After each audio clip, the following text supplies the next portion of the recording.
नमस्कार विद्यार्थियों, एक बार फिर से ऑनलाइन क्लास में आपका स्वागत है। हम 4th चैप्टर हमारा चल रहा था और इसके अंतर्गत हमने पृथ्वीराज चौहान और मोहम्मद गौरी के मध्य जो तराइन के युद्ध हुए थे उनके विषय में यहाँ पर चर्चा की थी। हमारे पाठ्यक्रम जो इस वर्ष थोड़ा चेंज हुआ है, इस पाठ्यक्रम के अनुसार हमीरदेव चौहान जो रणथंभौर का था और रावल रतन सिंह को पाठ्यक्रम में से इस वर्ष हटाया गया है। इसलिए आज हम पाठ्यक्रम के अनुसार महाराणा कुंभा का टॉपिक लेंगे जो हमारे पाठ्यक्रम में है। तो यहाँ पर महाराणा कुंभा से ही हम प्रारंभ कर रहे हैं। देखिए, महाराणा कुंभा जो था वो 1433 ईस्वी में मेवाड़ का शासक बना।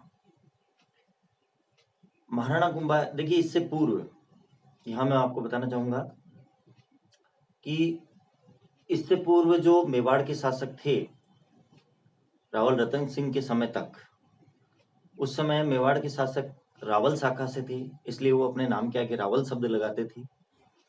परंतु अलाउद्दीन खिलजी का जब आक्रमण हुआ चित्तौड़ पर, तो 1303 में चित्तौड़ को जब अलाउद्दीन खिलजी ने विजित कर लिया था, तो रतन सिंह की मृत्यु के साथ ही रावल शाखा जो थी वो समाप्त हो गई थी। उसके पश्चात 1326 में सिसोदा वंश के राणा हमीर ने पुनः चित्तौड़ पर अधिकार किया था और उसके पश्चात से ही चित्तौड़ के शासकों ने पुनः अपने नाम के आगे राणा शब्द लगाना प्रारंभ कर दिया था। तो यहाँ पर हमीर देव के जो वंशज थे, राणा हमीर के जो सिसोदा वंश के थे, यह वंश सिसोदिया कहलाया और आगे के जो उत्तराधिकारी हुए उन्होंने राणा शब्द अपने नाम के आगे लगाया है। इसीलिए हम यहाँ पर राणा कुंभा का यहाँ पर चर्चा कर रहे हैं। तो देखिए, राणा कुंभा 1433 ईस्वी में मेवाड़ की गद्दी पर बैठा और इनके पिता का नाम मोकल और माता का नाम सौभाग्य देवी था। शासक बनने के पश्चात कुंभा के समक्ष बहुत सारी चुनौतियां थी, बहुत सारी आंतरिक कठिनाइयां थी। अब उन कठिनाइयों के विषय में यहाँ हम थोड़ा सा चर्चा कर लेते हैं।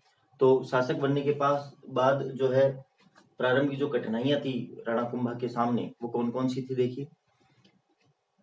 क्षेत्र सिंह जो मेवाड़ के पूर्व शासक रहे थे, हमीर जो राणा हमीर थे जिन्होंने 1326 में पुनः चित्तौड़ को विजित किया था खिलजियों से, उनके पश्चात क्षेत्र सिंह शासक बने। उनके पुत्र क्षेत्र सिंह की उपपत्नी, बहुत सारी पत्नियां रखते थे पहले जो शासक होते थे।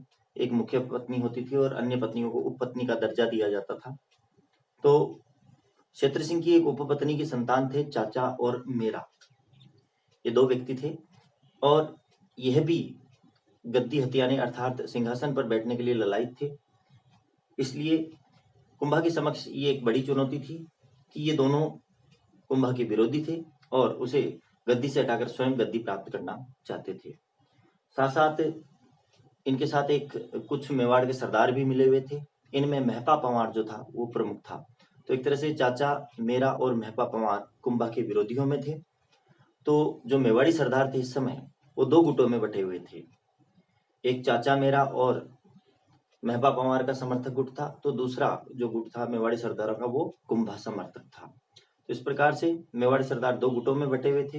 ये एक आंतरिक समस्या थी कुंभा के लिए, परंतु शीघ्र ही कुंभा ने इन आंतरिक समस्याओं से निजात पाई। चाचा और मेरा के विरुद्ध उसने सेना भेजी कुंभा ने और चाचा मेरा इसके अंतर्गत मारे गए, परंतु चाचा का पुत्र एका और जो महपा पंवार था वो बच करके भाग करके और मालवा के सुल्तान महमूद खिलजी की शरण में चले गए थे। तो यहीं से आगे मालवा मेवाड़ संबंध शुरू होते हैं और इसके साथ साथ आगे हम मेवाड़ और गुजरात संबंधों के विषय में भी यहाँ पर चर्चा करेंगे। तो जहाँ तक है मालवा मेवाड़ संबंधों की बात करें तो देखिए, जो मालवा जो क्षेत्र है वो वर्तमान राजस्थान का जो दक्षिणी पूर्वी क्षेत्र है, झालावाड़ आदि का जो क्षेत्र लगता है, जो मध्य प्रदेश का क्षेत्र इससे टच करता है राजस्थान के क्षेत्र से, दक्षिणी पूर्वी क्षेत्र से, वो मालवा क्षेत्र कहलाता था। यहीं पर महमूद खिलजी का शासन था मालवा पे और जो महपा पंवार और जो चाचा का पुत्र एका था वह महमूद खिलजी की शरण में चले गए थे। तो यहाँ पर जब एक तरफ तो मालवा और मेवाड़ की सीमाएं एक दूसरे से टकराती थी, अर्थात दोनों एक दूसरे से टच करती थी सीमाएं, और इसके साथ साथ दोनों ही शासक जो थे वो महत्वाकांक्षी थे। महमूद खिलजी जो मालवा का सुल्तान था वो मेवाड़ पर अधिकार करना चाहता था, और कुंभा स्वयं महत्वाकांक्षी था। इसलिए दोनों में यद्यपि शत्रुता तो पहले से ही थी, परंतु शत्रुता का तात्कालिक जो कारण था वो यह था कि महमूद खिलजी ने कुंभा के जो विरोधी थे महपा पंवार और चाचा का पुत्र एका, उनको शरण दे दी थी। जब कुंभा ने महमूद खिलजी से लौटाने की अपील की तो महमूद खिलजी ने महपा पंवार को लौटाने से और एका को लौटाने से इनकार कर दिया था। इसलिए कुंभा ने 1437 ईस्वी में मालवा पर आक्रमण कर दिया। 1437 में सारंगपुर का युद्ध हुआ, जिसके अंतर्गत महमूद खिलजी बुरी तरह से पराजित हुआ। कुंभा महमूद खिलजी को कैद करके और चित्तौड़ ले आया। यहाँ पर उसको 6 महीने उसने कैद में रखा। 6 महीने पश्चात बिना किसी शर्त के कुंभा ने महमूद खिलजी को छोड़ दिया। छोड़े जाने के पश्चात महमूद खिलजी बदले की भावना से भर गया और उसने 1456 तक कई बार मेवाड़ पर बदला लेने के लिए आक्रमण किए, परंतु हर बार उसे असफलता ही मिली। तो इस प्रकार से मालवा और मेवाड़ के संबंध बिगड़ गए थे। नेक्स्ट हम बात कर रहे हैं मेवाड़ गुजरात संबंधों की। देखिए, मेवाड़ और गुजरात के अंतर्गत भी वही समस्या थी कि दोनों ही जो राज्य थे उनकी सीमाएं एक दूसरे से लगती थी और दोनों ही शासक महत्वाकांक्षी थे। गुजरात का शासक इस समय कुतुबुद्दीन था, सुल्तान कुतुबुद्दीन। तो यहाँ पर दोनों के मध्य संघर्ष का जो तात्कालिक कारण था गुजरात और मेवाड़ के मध्य, वो था नागौर की राजनीति को लेकर के। नागौर के अंतर्गत जो शासक था फिरोज खां, उसकी मृत्यु हो चुकी थी और उसके स्थान पर उसका पुत्र शम्स खां नागौर का शासक बना। परंतु फिरोज खां का जो छोटा भाई था मुजाहिद खां, अर्थात शम्स खां का चाचा, वह स्वयं शासक बनना चाहता था। इसलिए उसने शम्स खां को गद्दी से हटा करके स्वयं नागौर पर अधिकार कर लिया। मुजाहिद खां के नागौर पर अधिकार करने के पश्चात शम्स खां मेवाड़ के कुंभा की शरण में चला गया और उससे सहायता की याचना की।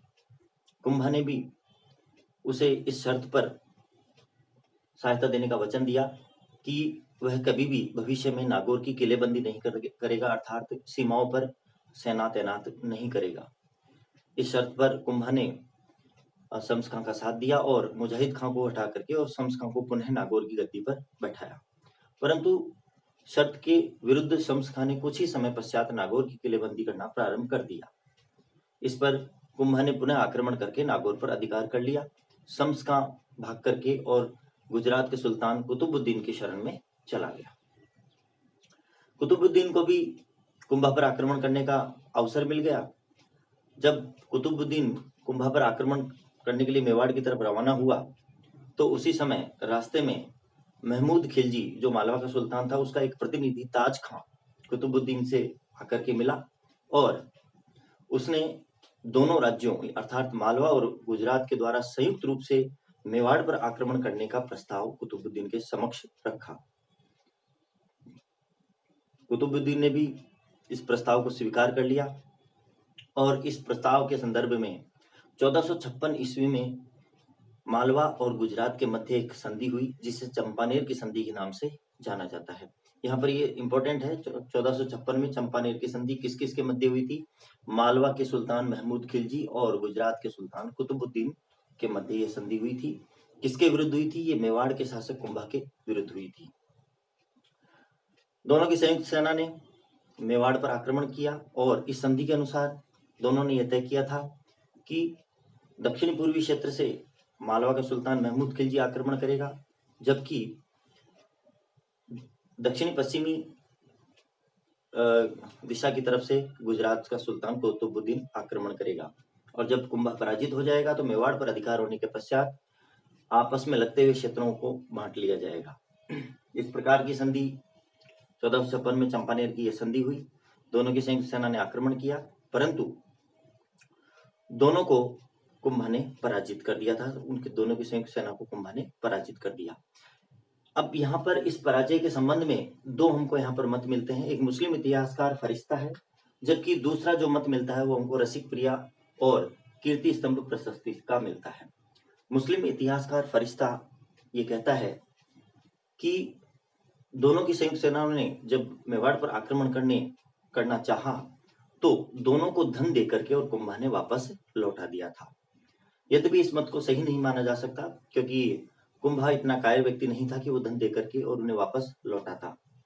दूसरा मत ये कहता है, जो कीर्ति स्तंभ प्रशस्ति और रसिक प्रिया का है, उसके अनुसार कुंभा ने दोनों की संयुक्त सेनाओं को पराजित किया और पराजित करने के पश्चात मुस्लिम शासकों पर, क्योंकि दोनों ही शासक मुस्लिम थे, मालवा का सुल्तान और गुजरात का सुल्तान, तो मुस्लिम शासकों पर विजय प्राप्त करने के कारण कुंभा को हिंदू सुल्तान अर्थात हिंदू बादशाह की उपाधि मिली।